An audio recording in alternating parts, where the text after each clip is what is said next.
یا ایھا الذین آمنوا لا ترفعوا اصواتکم فوق صوت النبی. بڑی اہم ترین یہ آیات آ رہی ہیں اگلی دو. اے ایمان والو، اپنی آوازوں کو مت بلند کرو نبی صلی اللہ علیہ وآلہ وسلم کی آواز سے.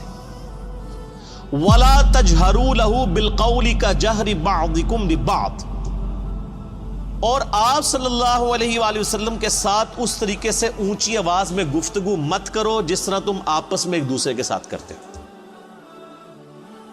آپ صلی اللہ علیہ وآلہ وسلم کا ایک پروٹوکول ہے، ان تحبط اعمالکم وانتم لا تشعرون، کہیں ایسا نہ ہو کہ تمہارے اعمال برباد کر دیے جائیں اور تمہیں خبر بھی نہ ہو. نبی علیہ السلام کی موجودگی میں آواز بلند کرنا یہ اتنا بڑا جرم اور گناہ ہے کہ اعمال بھی اکارت ہو جائیں گے اور تمہیں یہ پتہ بھی نہیں چلے گا کہ تمہارا بیڑا غرق ہو چکا ہے. اور یہ آیت آپ کو پتہ ہے کن لوگوں کے بارے میں نازل ہوئی ہیں جو اس امت کے سب سے بہترین لوگ ہیں؟ حضرت ابو بکر اور حضرت عمر رضی اللہ تعالی عنہما. یہ ان کو اللہ تعالیٰ نے دھمکی لگائی تھی. تو سر ہم اور آپ کس کھیت کی مولی ہیں سر؟ اس کے کانٹیکسٹ میں صحیح بخاری میں امام بخاری ایک حدیث لے کے آئے ہیں. اسی چیپٹر کی انہوں نے ہیڈنگ بنائی ہے، کتاب التفسیر چیپٹر میں صحیح بخاری میں، اور ایک حدیث لے کے آئے ہیں. اور حدیث کے الفاظ ہی بہت رقت انگیز ہے. عبداللہ ابن ابی ملیکہ تابعی کہتے ہیں قریب تھا کہ اس مخلوق کے دو بہترین افراد تباہ و برباد ہو جاتے، یعنی ابو بکر اور عمر. وہ تباہی کے دہانے پر پہنچ گئے تھے جب انہوں نے رسول اللہ کے حضور آپس میں گفتگو کرتے ہوئے اپنی آوازوں کو بلند کیا. رسول اللہ کے ساتھ بدتمیزی نہیں کی سر، پوائنٹ ٹو بی نوٹڈ. آپس میں گفتگو کر رہے تھے نبی علیہ السلام کی موجودگی میں. اور پھر امام بخاری نقل کیا کہ بنو تمیم کا ایک وفد آیا تھا. تو نبی علیہ السلام کی عادت تھی جب بھی کوئی قبیلہ اسلام قبول کرتا تھا نا تو اس قبیلے کا کوئی نہ کوئی امیر مقرر کر دیتے تھے تاکہ بعد میں کمیونیکیشن صرف امیر کے ساتھ، قبیلے کے سردار کے ساتھ ہو. تو حضرت عمر کا مشورہ تھا کہ ایک شخص تھا اقرع، اس کو امیر مقرر کیا. تو حضرت ابو بکر نے کہا کہ نہیں، یہ شخص اتنا مناسب نہیں ہے. یہ جو دوسرا شخص ہے نا، قعقاع بن عمرو التمیمی، یہ بہت بہادر تھا، جس کے بارے میں حضرت ابو بکر کہا کرتے تھے نا یہ 1000 بندوں پہ بھاری ہے. اسی کو خالد بن ولید کے ساتھ جنگ یرموک کے لیے بھیجا تھا، اور قادسیہ کے لیے بھی بعد میں. قعقاع بن عمرو التمیمی. تو حضرت ابوبکر کا مشورہ تھا قعقاع کو جو ہے نا یہ امیر مقرر کیا جائے. تو حضرت عمر نے کہا کہ ابوبکر آپ ہر مسئلے میں نا یعنی میرے ساتھ اختلاف کرتے ہیں، میرا مشورہ جو ہے زیادہ مناسب ہے. بس آپس میں تلخ کلامی ہو گئی. نبی علیہ السلام بیٹھے ہوئے تھے، آیات نازل ہو گئی کہ نبی کی موجودگی میں آواز بھی بلند کی نا تو بیڑا غرق ہو جائے گا. اچھا، حضور کے ساتھ کوئی بدتمیزی نہیں کی آپ کی موجودگی میں. یہ آیات نازل ہوئیں تو اس حدیث کے الفاظ ہیں کہ حضرت عبداللہ ابن زبیر کہتے ہیں یہ آیات جب نازل ہوئیں تو حضرت ابوبکر، حضرت عمر جو ہے نا یہ تو نبی علیہ السلام کے سامنے اتنی پست آواز میں بولنا شروع کر دیا کہ آپ کو آواز سنائی بھی نہیں دیتی تھی. سرگوشی میں بات کرنی شروع کر دی. ڈر گئے سر، ایمان والے ڈر جاتے ہیں نا. حضور کے ساتھ جب بات کرتے تھے تو سرگوشی میں، اور حضور صلی اللہ علیہ وسلم کہتے تھے اونچا بولو مجھے سمجھ نہیں آ رہی. یہ بخاری کے الفاظ ہیں. اتنا ڈر گئے. تو اگر نبی علیہ السلام کی موجودگی میں آواز بلند کرنے سے ابو بکر اور عمر کے اعمال برباد ہو جائیں تو نبی علیہ السلام جس بات کا حکم فرما دے اس حکم کی کو مخالفت کر دے، اس کا بیڑا غرق نہیں ہوگا. آج ہم کسی کو بتائیں کہ بخاری اور مسلم میں نماز کا طریقہ یہ لکھا ہے کہ نبی علیہ السلام رکوع میں جاتے وقت، رکوع سے اٹھتے وقت رفع الیدین کرتے تھے، اور تم بھی اسی طریقے کے اوپر نماز پڑھو. اور وہ کہ جی میرے بابا جی یہ کہتے ہیں، میرے عالم صاحب یہ کہتے ہیں، میرے ابا جی تہنج پڑھ دینے، تو اس کے اعمال بچ جائیں گے. اگر نبی علیہ السلام کی موجودگی میں آپس میں گفتگو میں آواز بلند کرنا تباہ و برباد کر دے گا اعمال کو، اور نبی علیہ السلام جس بات کا حکم دے رہے ہیں اس سے مخالفت کرنا اس سے 1 کروڑ گنا بڑا جرم.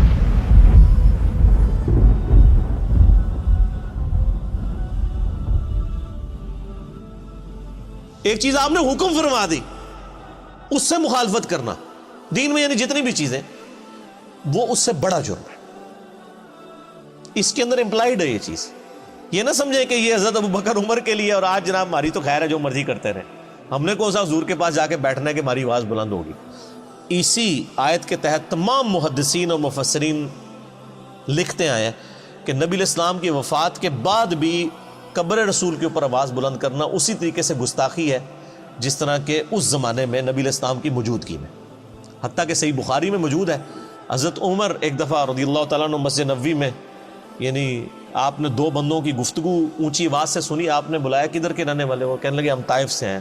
ان کا اگر تم مدینے کے ہوتے نا تو تمہاری کٹ لگاتا میں ادھر کہ تم رسول اللہ کی مسجد میں اپنی آواز کو بلند کر رہے ہو. یعنی اتنا احترام کروایا جاتا تھا کیونکہ نبی علیہ السلام کی قبر مبارک بھی بالکل مسجد کے ساتھ ایڈجسٹنٹ, حجرہ عائشہ سلام اللہ علیہا. اسی لیے تمام مفسرین ایون ابن کثیر کو اٹھا کے دیکھیں, اسی آیت کے تحت انہوں نے لکھا ہے کہ یہ نہ سمجھے کوئی کہ نبی علیہ السلام جب تک دنیا میں موجود ہے, نہیں, آج بھی قبر رسول پہ کوئی شخص اپنی آواز بلند نہیں کر سکتا. اور آپ کو حیران کن بات بتاؤں, یہ سورۃ الحجرات کی آیات روضہ شریف کے اوپر آج بھی لکھی ہوئی ہیں. سر یہی دو آیات, آیت نمبر 2 اور 3, یہ لکھی ہوئی ہیں روضہ شریف کے اوپر, ایگزیکٹ جالیوں کے اوپر.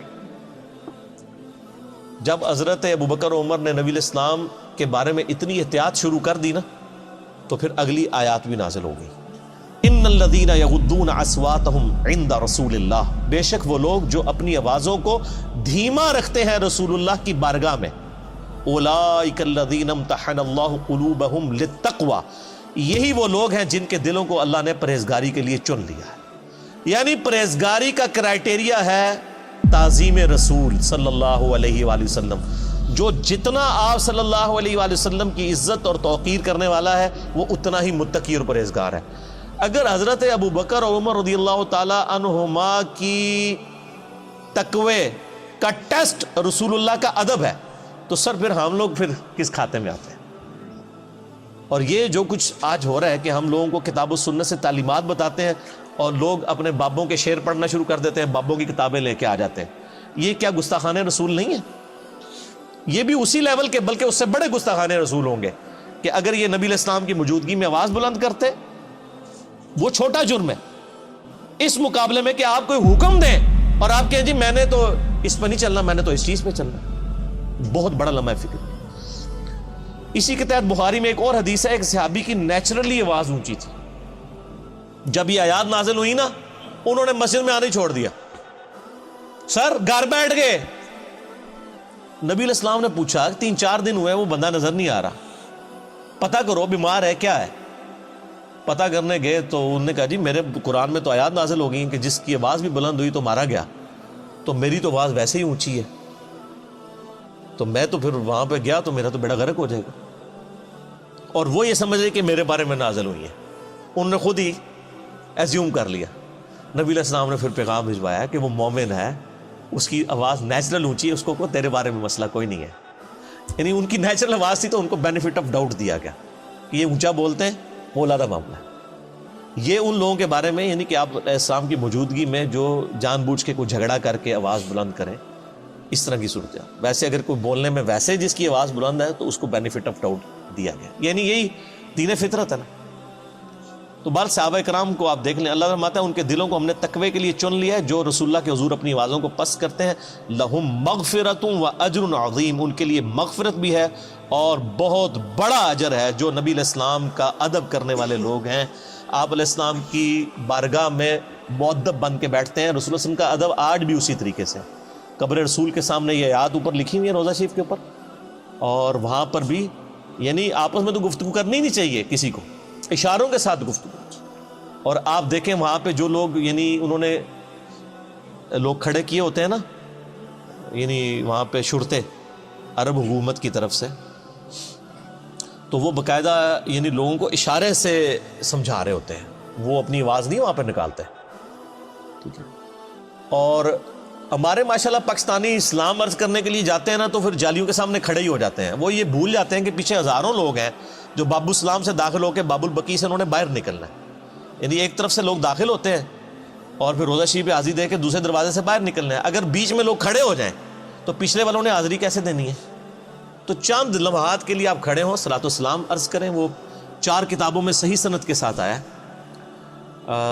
المصنف ابن ابی شیبہ میں، اور الموطا امام مالک میں، سنن الکبریٰ البیہقی میں، اور فضل الصلاۃ علی النبی میں، اور مصنف ابن ابی شیبہ کا نمبر بھی مجھے یاد ہے 11793 کہ عبداللہ بن عمر جب بھی قبر رسول پہ حاضر ہوتے، جب کبھی بھی سفر کا ارادہ کرتے یا واپس آتے تو پہلے مسجد نبوی میں 2 نفل پڑھتے، پھر روضہ شریف پہ آ کے عرض کرتے السلام علیکہ یا رسول اللہ، پھر السلام علیکہ یا ابا بکر، یعنی ساتھ ابو بکر کی قبر کے اوپر رضی اللہ تعالیٰ عنہما، اور پھر سیدنا عمر کی قبر کے اوپر السلام علیکہ یا عمر، اور بعض روایتوں میں آتا ہے السلام علیکہ یا ابتا، میرے باپ آپ پر سلام ہو۔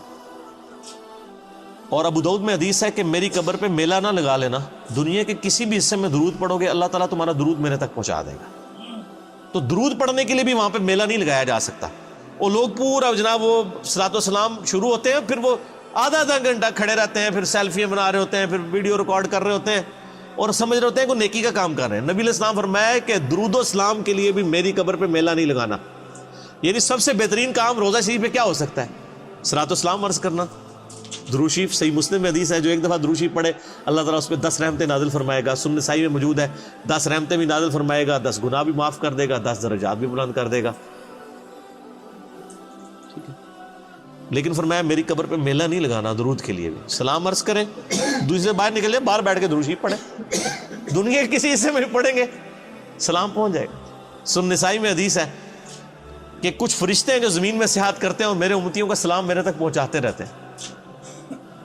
بخاری مسلم میں حدیث ہے جو آپ نماز میں پڑھتے ہیں السلام علیکم ایھا النبی ورحمۃ اللہ وبرکاتہ، السلام علینا وعلی عباد اللہ الصالحین، تو اللہ تعالیٰ زمین و اسمان میں ہر بندے تک جس پہ آپ سلام پڑھ رہے ہیں سلام پہنچ جائے گا۔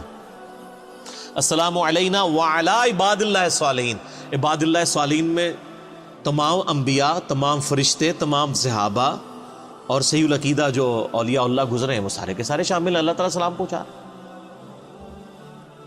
بہرحال یہ ایک ڈیٹیل طرف ٹاپک ہے میرا، درود شریف پہ مسئلہ نمبر 56 آپ ڈیٹیل کے ساتھ 2 گھنٹے کا دیکھ لیں، اس میں میں نے کئی ایک احکامات اور بھی بتائے ہیں۔